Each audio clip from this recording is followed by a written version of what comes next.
If you want to see how I turn this into this, stay tuned, guys.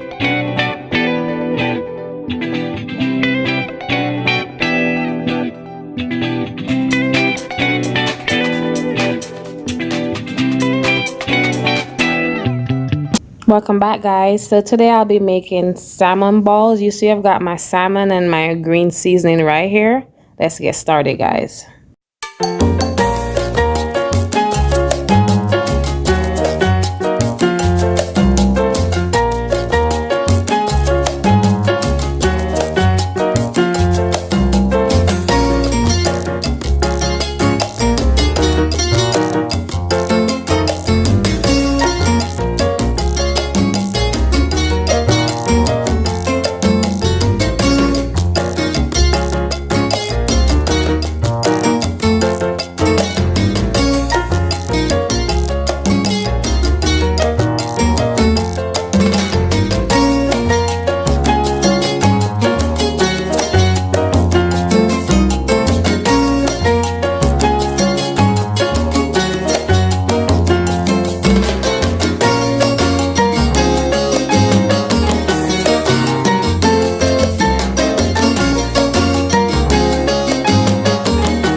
This is the finished product, guys. Yummy salmon balls in spicy sauce with white rice, avocado and lettuce, and tomatoes.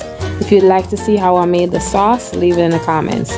Thank you so much for watching. Peace out and see y'all in the next video.